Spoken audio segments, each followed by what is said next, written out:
The Black Lodge is one of the most terrifying places in television history, not because it is filled with monsters, but because nobody truly understands where it begins or where it ends. At first glance, most people think of the Red Room, the red curtains, the black and white floor, the backwards speech, the strange stillness, Dale Cooper sitting across from beings who look human but do not feel human. But the Black Lodge is bigger than that room. In Twin Peaks, the Black Lodge is not just a creepy location.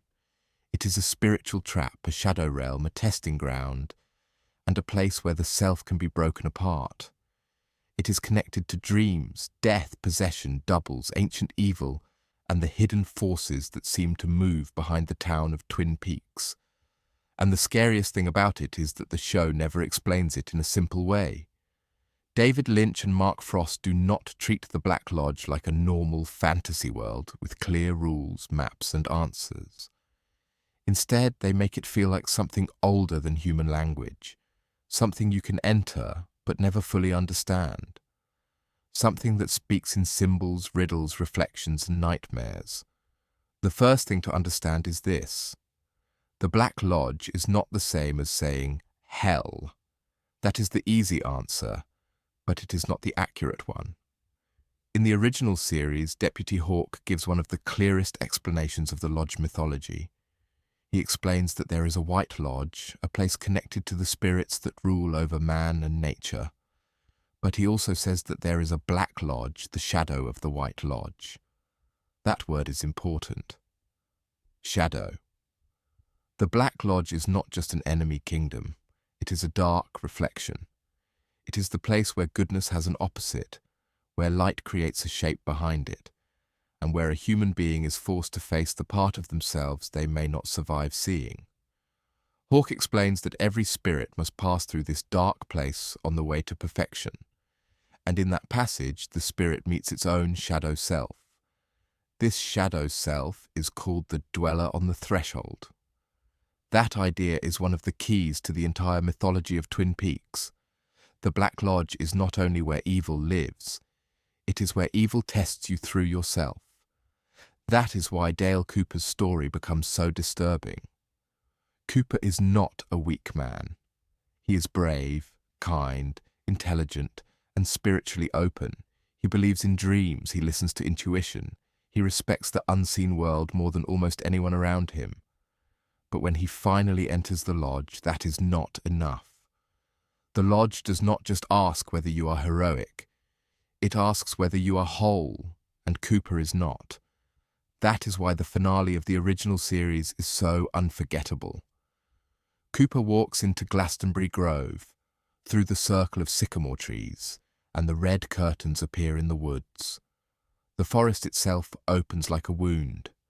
The ordinary world and the other world touch for a moment, and Cooper crosses over. Inside, he finds the Red Room from his dream. But now it is no longer just a dream. It is a corridor of impossible rooms, repeated spaces, strange appearances, and people who should not be there. Laura Palmer appears. The man from another place appears. The giant appears. Maddie appears. Leland appears. Annie appears and changes. Caroline appears and changes. Wyndham Earle appears. Bob appears. And finally Cooper's own double appears. That last detail is what makes the lodge so terrifying. The final enemy in that place is not only Bob, it is Cooper himself. Or more accurately, something wearing Cooper's face. The Black Lodge takes the idea of a person's hidden darkness and makes it literal. In most stories, a hero battles a monster. In Twin Peaks, the monster can come out looking exactly like the hero. That is why the doppelganger is so important. The doppelganger is not just a clone. It is not just a disguise. It is the Black Lodge's most personal horror. It is the self split open. It is the evil version of a person that should have stayed hidden, suddenly walking around in the world with their voice, their body, and their memories twisted into something cruel. When Cooper fails inside the lodge, his double escapes. And for 25 years, the good Cooper remains trapped. while the thing that looks like him walks free. But before Cooper ever enters that place, Twin Peaks slowly prepares us for it through dreams. The Red Room first appears in Cooper's dream early in the series. In that dream, Cooper sees himself much older, sitting in a room with red curtains and a black and white floor. Laura Palmer is there, even though she is dead. The man from another place is there, speaking in a strange, reversed rhythm. The scene feels disconnected from normal time, as if the future, the past, and the dead are all sitting together in one room. This is one of the most important things about the lodge.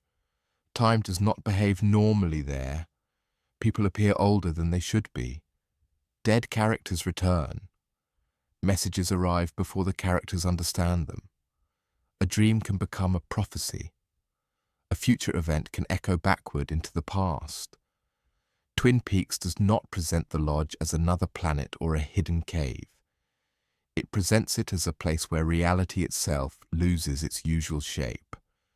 In the human world, time moves forward. In the lodge, time folds. That is why the Red Room feels so wrong.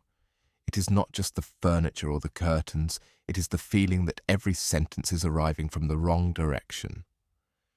Every gesture seems both delayed and predicted. Every person seems to know something that has not happened yet. David Lynch once described the Red Room as a kind of junction point. That idea fits what we see throughout Twin Peaks. The Red Room is not necessarily the entire Black Lodge in a simple, literal sense. It may be the waiting room, the threshold, or the place where humans experience the lodge, because their minds cannot understand anything deeper. This matters because later Twin Peaks shows us other strange spaces connected to the same mythology. The entire town is built on doubles. Laura Palmer is the homecoming queen and the girl living a secret life. Leland Palmer is the grieving father and the man connected to unspeakable violence.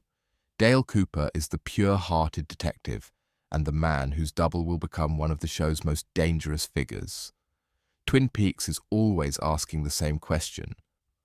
What is behind the face people show the world? The Black Lodge is where that hidden face comes alive. The connection between the Black Lodge and the White Lodge also gives the mythology a strange balance. The White Lodge is spoken of as a place of goodness, a place of higher spirits, but the series is careful not to turn it into a simple heaven that solves everything. We hear about it more clearly than we see it. The Black Lodge, on the other hand, is felt directly. It is visual.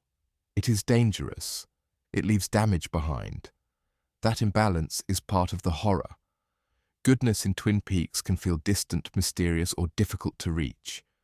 Bob is one of the most frightening beings connected to the Lodge mythology, but it is important to say this carefully. Bob is not simply the Black Lodge. He is not clearly described as the ruler of the Black Lodge. That is more of a fan shortcut than a precise canon statement. What the show gives us is more disturbing. Bob is a malevolent spirit tied to the same otherworldly network. He possesses human beings. He feeds on pain and fear.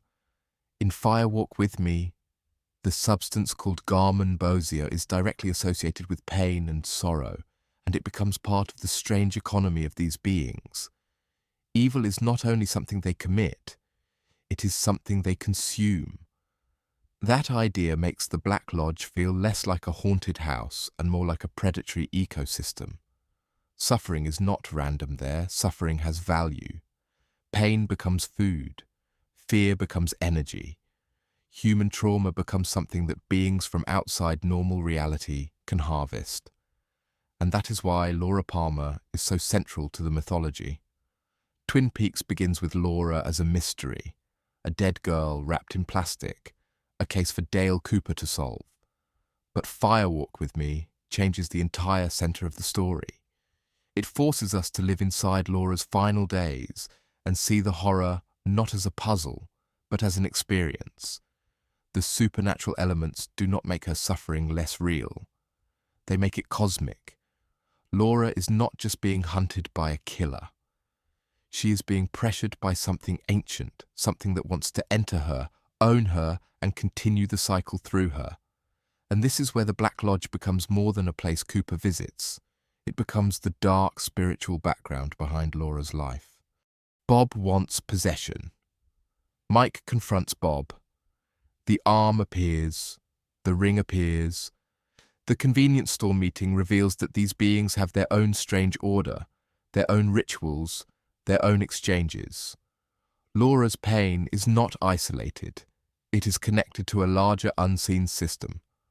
But Laura's story also introduces something the Black Lodge cannot fully control. Choice. Laura suffers horribly. She is manipulated, stalked, and cornered. But she refuses to become a vessel for B.O.B. She refuses to pass the evil forward in the way he wants. In that sense, Laura's tragedy is also a form of resistance. That is why her appearance in the Red Room after death is so powerful. It is not a simple happy ending. Twin Peaks does not work that way. But it does suggest that Laura reaches a place beyond the violence that tried to define her. The same red curtained space that traps Cooper also becomes the place where Laura is seen differently. Not just as a victim, not just as a mystery, but as someone whose suffering has entered the deepest spiritual structure of the story. It is the place where those lines break down. And once those lines break down, nobody who enters can be sure they will come back as themselves. To understand why the Black Lodge matters, you have to start with the warning Hawke gives before Cooper ever reaches it. Hawke does not describe the lodge like a haunted building. He describes it like a spiritual passage. In the mythology of Twin Peaks, there is a white lodge, a place connected to the spirits that rule over man and nature. But there is also a Black Lodge, the shadow of that place. And according to the legend Hawke explains, every spirit must pass through that darkness on the way to perfection. That makes the Black Lodge much stranger than a normal evil realm. And what waits there is not just some monster from the woods. It is the shadow self, the dweller on the threshold. The part of a person that they do not want to recognize, but cannot escape. This is one of the most important ideas in all of Twin Peaks. The lodge does not simply attack from the outside. It reveals what is already inside. That is why the doppelganger is not a random horror device. It is the perfect symbol of what the Black Lodge does. It takes the hidden self, the corrupted self, the denied self, and gives it a body. It turns inner darkness into something that can walk, smile, speak, and replace you. When Hawke says that entering the Black Lodge with imperfect courage can destroy the soul, he is not just giving mystical decoration to the story. He is telling us exactly what will happen to Cooper later. Cooper is brave, but bravery is not the same as wholeness. Cooper has courage, discipline, intuition, and a sincere belief in goodness, but he is also still carrying fear, desire, guilt, and the unresolved wounds of his past. He is a man who wants to save people, but Twin Peaks keeps asking whether his need to save others is completely pure, or whether it also hides something more complicated. That question becomes important when Annie is taken. Cooper enters the lodge because he wants to save her. On the surface, that is heroic. But the lodge does not judge only the surface. It tests the whole person. And when Cooper enters that red curtain space, the lodge does not present him with a normal battle. It gives him faces, memories, doubles, dead people, living people, women he has loved, people he failed, people he could not save. It turns the inside of his mind into a maze. The series talks about the White Lodge as a place of goodness, but it does not simply show us a bright heaven where all answers are clear. That would be too easy for Twin Peaks. Instead, goodness is often distant, hidden, or hard to interpret. The giant, later known as the Fireman, appears to guide Cooper, but he speaks in riddles. The log lady carries messages, but they arrive through symbols. Major Briggs receives strange communications, but even he does not fully understand them. Laura seems connected to a higher spiritual purpose, especially in the return. But the meaning of that purpose is never handed to us in a clean explanation. So while the Black Lodge feels close, visual and threatening, the White Lodge feels veiled. It exists, but it is harder to reach. It does not function like a simple rescue button. It sends signs, it sends warnings, it sends fragments. That makes the moral universe of Twin Peaks feel deeply uneasy. Evil can walk into a house. Goodness often arrives as a message you may not understand until it is too late. The Black Lodge is also connected to the woods themselves. Twin Peaks is not just a town with a supernatural secret. The land feels alive with old forces. The trees are not just scenery. The wind in the branches, the darkness between the trunks, the owls watching from above, all of it suggests that the forest has always known more than the people living beside it. This is where the show blends several kinds of mythology together. Inside the story, Hawk presents the Lodge mythology through Native American spiritual language, specifically tied to the traditions of his people within the world of Twin Peaks. But outside the story, Mark Frost also drew from occult and theosophical sources, including the idea of hidden lodges, spiritual trials, and the shadow self. So the Black Lodge is not based on one simple source, it is a mixture. It is partly fictional native mythology within the show, it is partly occult philosophy, it is partly psychological symbolism, and it is partly David Lynch's dream imagery, turned into one of the most unforgettable visual spaces ever put on television. That mixture is why the Lodge feels so hard to pin down. But Twin Peaks refuses to separate those things. The spiritual, the emotional, the supernatural, and the symbolic all bleed into each other. A dream can be a clue can be a prophecy. A place can be real and psychological at the same time. The Black Lodge exists in that overlap. It is not just a location on a map, but it does have entrances. The most important entrance in the original series is Glastonbury Grove. A circle of 12 sycamore trees stands in the woods, beside a pool of dark oil. This is where the red curtains appear, turning the forest itself into a threshold. One moment, Cooper is standing in the natural world. The next, the world opens into something impossible. That image says everything about Twin Peaks. The other world is not far away. It is just behind the trees. Glastonbury Grove also connects the lodge to older ideas of sacred or cursed places. The name itself evokes Glastonbury, a place loaded with Arthurian and mystical associations. Twin Peaks uses that kind of reference carefully. It does not stop the story to explain every symbol. It lets the name add a layer of ancient spiritual weight. Then there is Owl Cave. Owl Cave gives the mythology a physical clue, a petroglyph that Wyndham Earle becomes obsessed with. Earle studies it as a map, a key, and an invitation to the Black Lodge. The symbol points toward timing, alignment, and the path to the lodge. This is important because it shows that the lodge is not completely random. The stars turn. The time presents itself.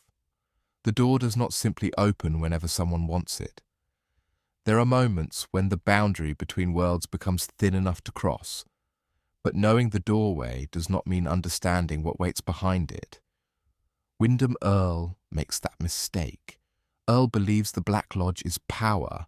He sees it as something to possess, something to conquer, something that can make him greater than other men. He approaches it like a magician, a strategist, and a predator. But the Black Lodge is not something he can control. That is why his fate is so important. Wyndham Earle spends the end of the second season trying to reach the lodge. He studies old information connected to Project Blue Book. He looks into legends and symbols. He manipulates people around him. He kidnaps Annie. He turns the search for the lodge into a game of domination. That is why the convenience store scene matters so much. The beings gathered there feel like they are part of an old economy of suffering.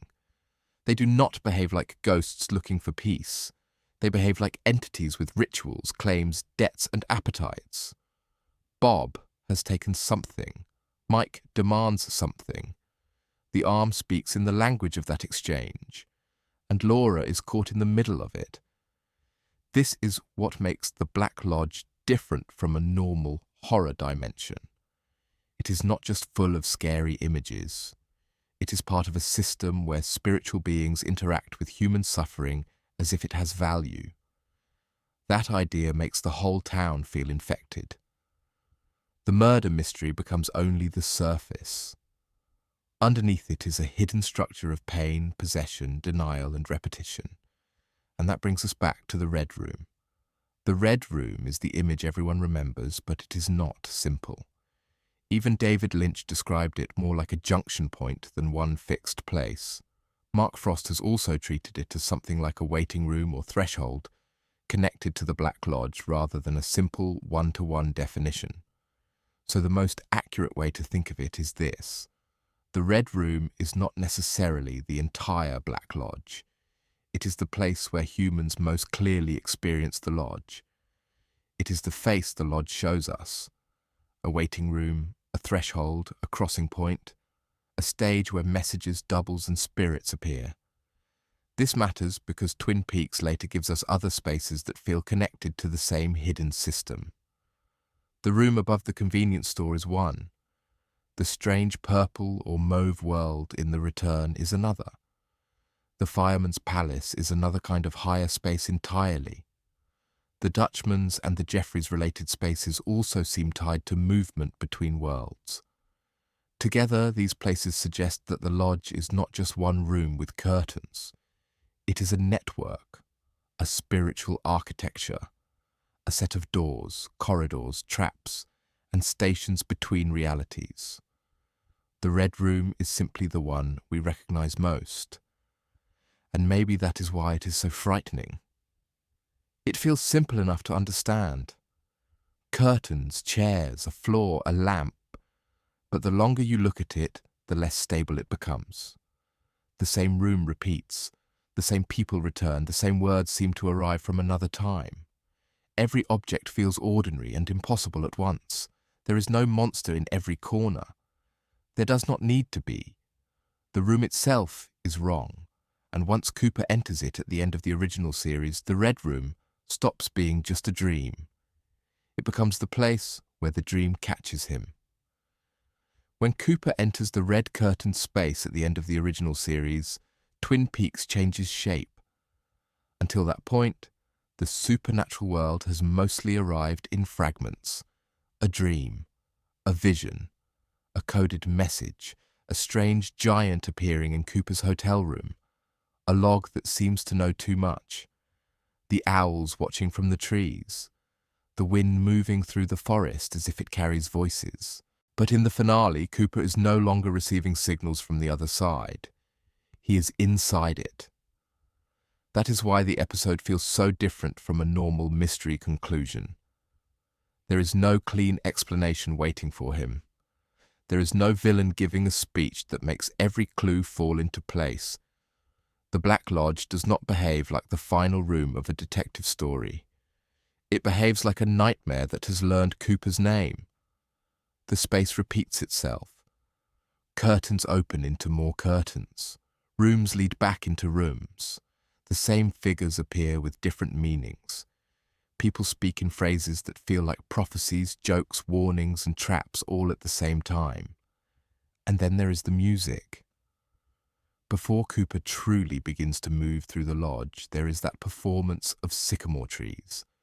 The singer stands in the red-curtained room, delivering a song that feels less like entertainment and more like an invocation. The lyrics mention sycamore trees, the exact kind of trees surrounding the entrance at Glastonbury Grove. The music makes the room feel ritualistic, as if Cooper has crossed into a stage where everything is symbolic and nothing is accidental. The Black Lodge is not silent. It performs, it stages things, it shows people images they recognize, then twists those images until recognition becomes dangerous. Laura Palmer appears to Cooper, but even Laura's presence is unstable. She is familiar and unreachable at the same time. She can speak with tenderness, mystery, and terror in the same scene. Her appearance reminds us that the lodge is tied directly to the central trauma of Twin Peaks. But it also suggests that Laura has become more than the murdered girl the town thought it knew. Inside the lodge, Laura is not just a memory. She is a presence. She is part of the spiritual architecture. That makes Cooper's journey even more unsettling, because he is walking through a place where the dead are not gone, the living are not safe, and identity can shift in an instant. At one point, the people Cooper sees begin to change. Annie becomes Caroline. Caroline becomes Annie. Then the face changes again. Cooper's past, his guilt, and his present mission begin collapsing into each other. This is not random. Annie Blackburn is the woman Cooper has come to save. Caroline Earle is the woman he failed to save in his past, the woman who was married to Wyndham Earle and became part of the trauma that shaped Cooper long before Twin Peaks. By making Annie and Caroline blur together, the lodge turns Cooper's rescue mission into a confrontation with old wounds. He is not only trying to save Annie. Wyndham Earle is dangerous in the human world. He is clever, sadistic, manipulative, and obsessed with power. But inside the lodge, those qualities do not make him powerful enough. They make him useful for a moment and then disposable. Bob's presence also changes what we think the lodge is capable of doing. He is not just lurking in the background as a symbol of evil. He acts. He laughs. He attacks. He feeds. His connection to possession makes the Black Lodge's danger more intimate than a simple death sentence. If the lodge only killed Cooper, the ending would be tragic.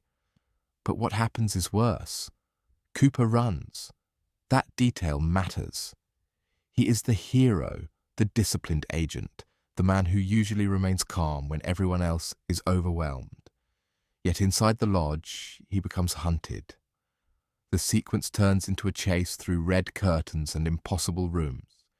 He is pursued by his own doppelganger, a version of himself with a distorted grin and a violent energy that feels completely unlike the Cooper we know. The image is horrifying because it breaks the trust we have built with Cooper across the series. For 2 seasons, his face has meant decency, curiosity, kindness, a strange but sincere moral clarity. He drinks coffee with joy. He speaks to Diane with careful detail.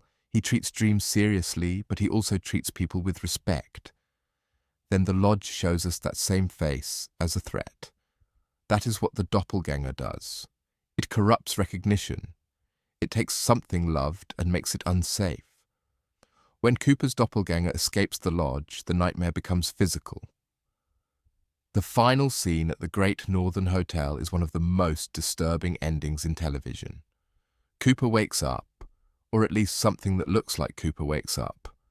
For a moment, the people around him think he has returned. Then he goes into the bathroom. He squeezes toothpaste into the sink. He smashes his head into the mirror. And with Bob's reflection staring back, he laughs and repeats the question. How's Annie? That ending is so powerful because it does not explain itself. It reveals. The Cooper who came back is not the Cooper who went in.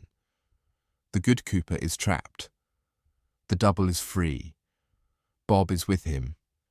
And the world has no idea. This is where the Black Lodge becomes one of the darkest ideas in Twin Peaks. It is not just a place you visit and escape. It can send a false version of you back into reality. It can create a spiritual identity theft so complete that the people around you may not understand what has happened until years have already been lost. That is exactly what the return confirms. For 25 years, Cooper's doppelganger remains in the world. He is often called Mr. C, and he is everything Dale Cooper is not. Cold, violent, calculating, empty of warmth, and driven by survival and control. He wears Cooper's face, but none of Cooper's light. The original finale left viewers with the horror of that image. The return shows the consequences. Mr. C does not simply hide. He builds systems around himself, he commits crimes, he gathers information, he manipulates people, he studies the forces connected to the lodges, not with wonder, but with predatory intent. Where Cooper approached the unseen world with respect, Mr. C approaches it like an enemy intelligence officer. He wants knowledge because knowledge means leverage. He wants coordinates.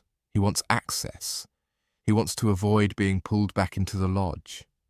This is an important difference between Cooper and his double. Cooper enters the other world to save someone. Mr. C spends years trying to escape the consequences of that world. He is not loyal to Bob in a simple servant-master way. His relationship with B.O.B. is more disturbing because B.O.B. appears to be inside him, tied to him, moving with him. But Mr. C also has his own agenda. The evil is fused, but not simple. That is very Twin Peaks. Nothing about the lodge beings works like a normal monster hierarchy. Bob, Mike, the Arm, the Woodsman, Judy, the Fireman, the Experiment, the Tremens, and the other figures around the mythology do not line up neatly like pieces on a board. Some seem opposed. Some seem connected. Some exchange things. Some warn. Some feed. Some guide. Some deceive. The Black Lodge is not frightening because we know every rule. It is frightening because the rules clearly exist, but we only glimpse them. The return deepens this by showing that Cooper's escape from the lodge is not simple. The good Cooper does not walk out through the same door and return to his normal life. Instead, his return is delayed, interrupted, diverted, and filtered through another manufactured life, Dougie Jones. Dougie is not just a random man. He is a tulpa, an artificial double created as part of Mr. C's plan. Mr. C uses Dougie as a decoy, so when the time comes for the lodge to pull someone back, Dougie is taken instead of him. That detail shows how much Mr. C understands the lodge system after 25 years. He knows there is a rule or force that wants him returned. He knows an exchange is coming, so he cheats by placing another Cooper-shaped life in the path of the mechanism. But the plan does not work perfectly. Dougie is pulled into the Red Room, where he breaks down and disappears, leaving behind the small, golden seed-like object that represents the manufactured nature of a tulpa. Meanwhile, the real Cooper is pushed out into the world through electricity and arrives in Dougie's place. This is one of the clearest examples of how portals work in later Twin Peaks. Electricity is not just a modern detail in the show. It becomes one of the main ways lodge-related forces move, communicate, and appear. The repeated sound of electrical humming, the lights, the outlets, the power lines, the machines, the strange boxes, all suggest that electricity is a kind of doorway or medium between worlds. The Black Lodge is ancient, but it is not stuck in the past. It can move through wires. It can use modern technology. It can cross through signals. That makes it feel even more invasive.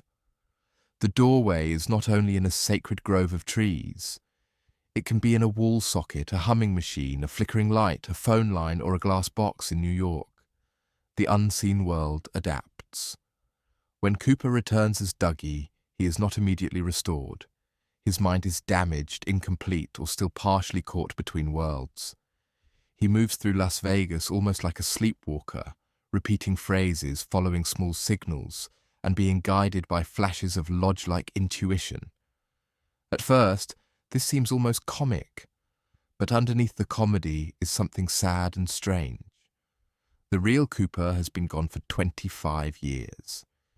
He has lost time, language, identity, and agency. The world has continued without him. He returns not as the triumphant hero, but as a man who can barely function. Even his goodness survives in a strange, reduced form. As Dougie, Cooper cannot explain what he is doing, but he still brings luck, kindness, and protection into the lives around him. He changes the Jones family. He exposes corruption. He survives assassination attempts. Something good inside Cooper remains active, even when his conscious self is almost absent. That matters because it contrasts sharply with Mr. C. One face, two outcomes.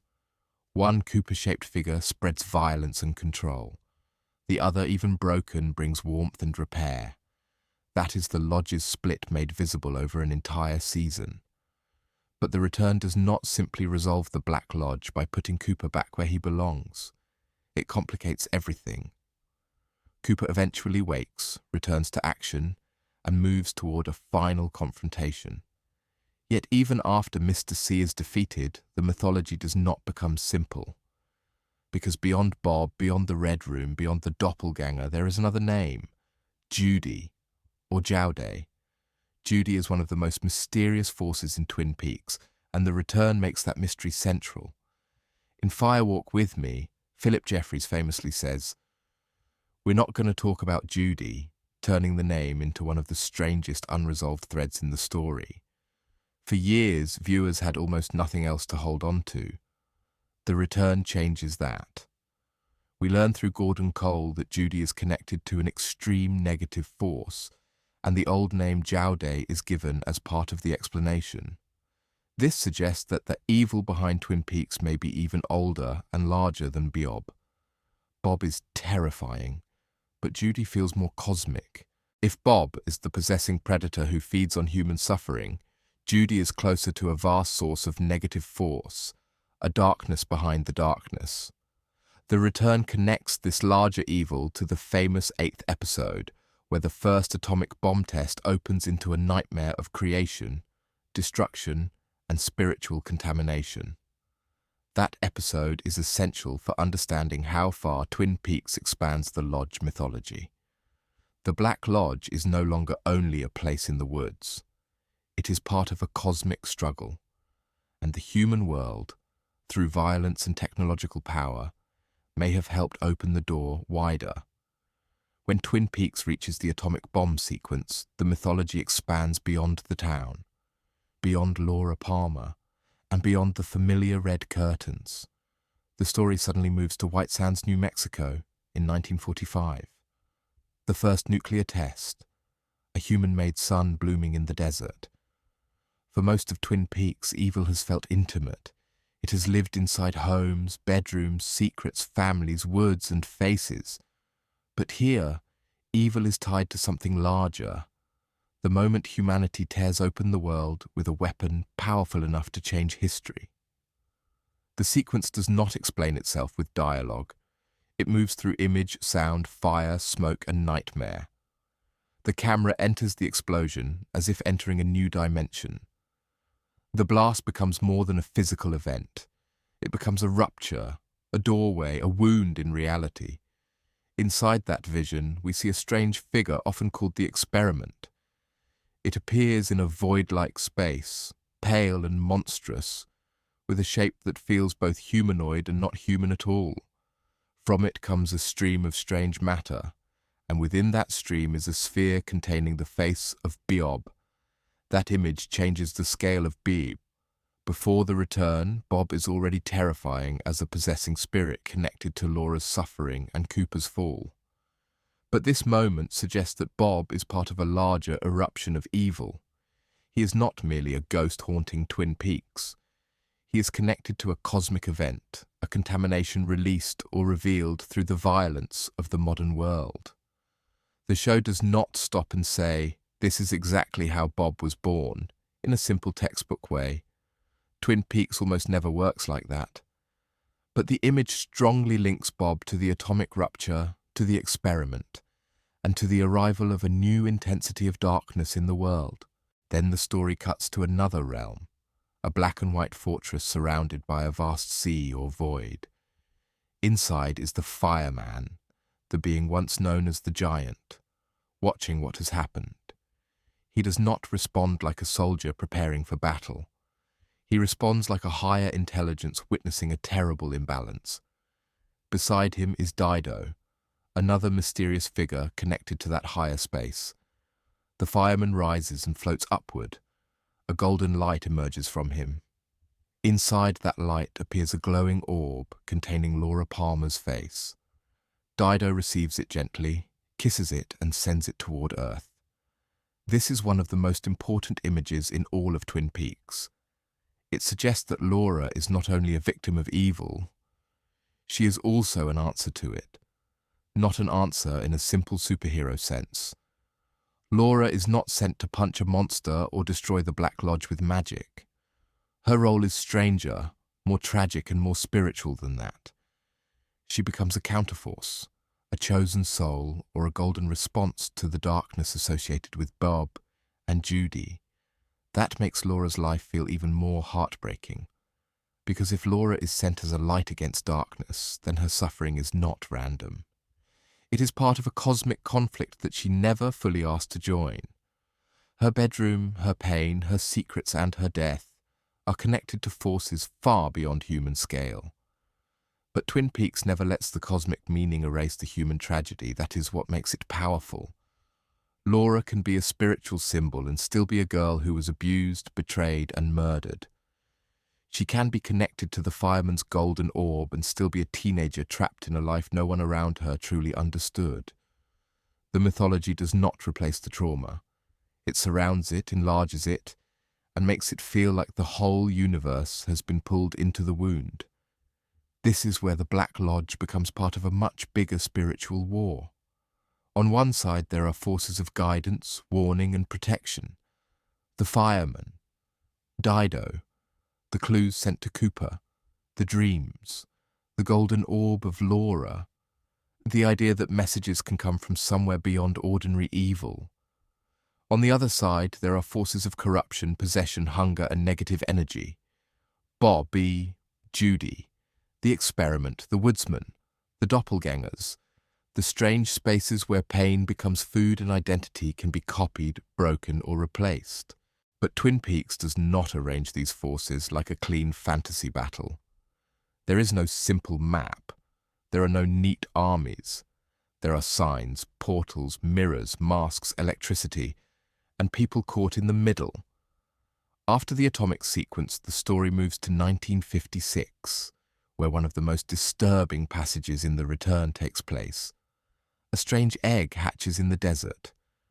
From it crawls a creature that looks part insect, part frog, and part nightmare.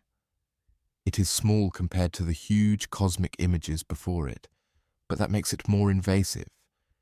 It is not a god towering over the sky. It is something that can crawl into a human body while the world sleeps.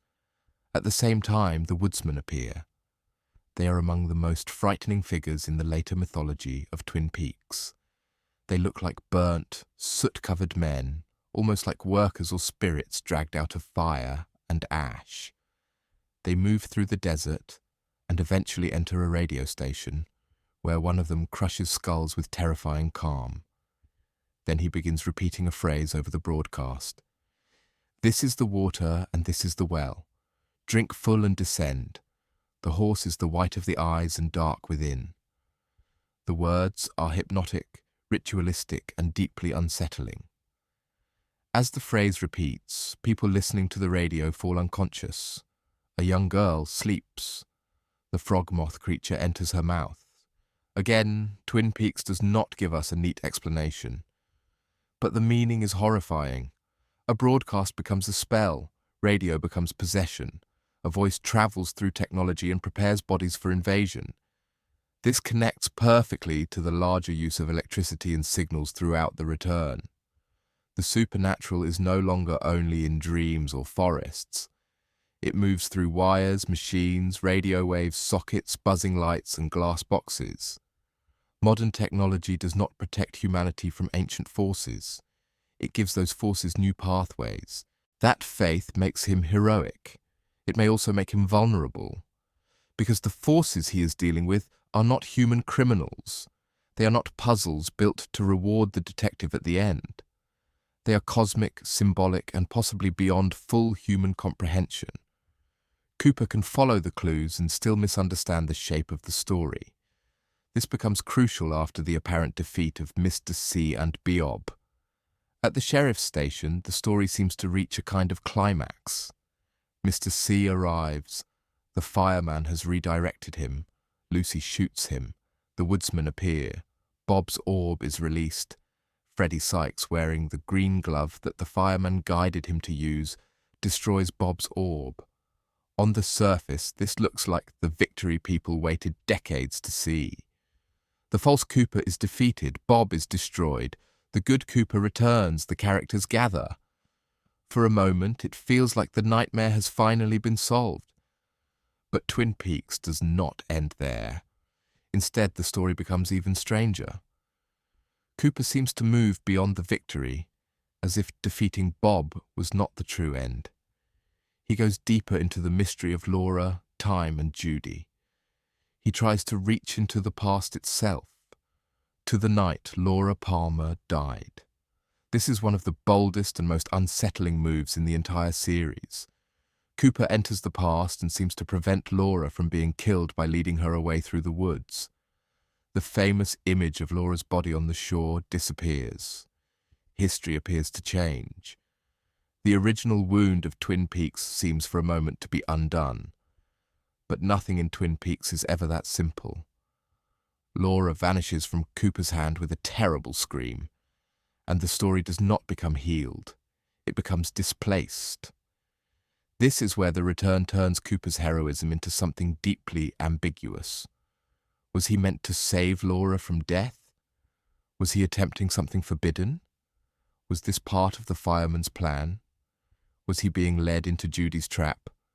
Was changing the past even possible, or did he only move the trauma into another form? The series refuses to answer plainly. What it does show is that Cooper's attempt to fix the past does not restore the world to peace. Instead, he enters a different reality or a changed layer of reality, where names, identities, and places no longer line up the way they should. Diane crosses with him. Then she sees another version of herself. After they spend the night together, Cooper wakes in a different motel. Diane is gone. A note is signed by Linda, addressed to Richard. Cooper himself now seems to be Richard, or at least he is moving through a reality where the names Richard and Linda have replaced the names Cooper and Diane. This connects back to one of the fireman's early warnings in The Return.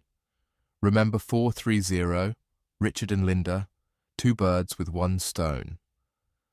The warning has been there from the beginning, but when it finally arrives, it does not feel like a solved clue. It feels like a trap closing. Cooper continues to Odessa, Texas, where he finds a woman named Carrie Page. She looks exactly like Laura Palmer, but she does not seem to know herself as Laura. Her life appears damaged in a different way. There is a dead man in her house. She is tired, guarded, and disconnected from the identity Cooper is trying to restore to her. Cooper believes he has found Laura. Or perhaps he has found another version of Laura. Or perhaps he has found the person Laura became after being pulled away from her original fate.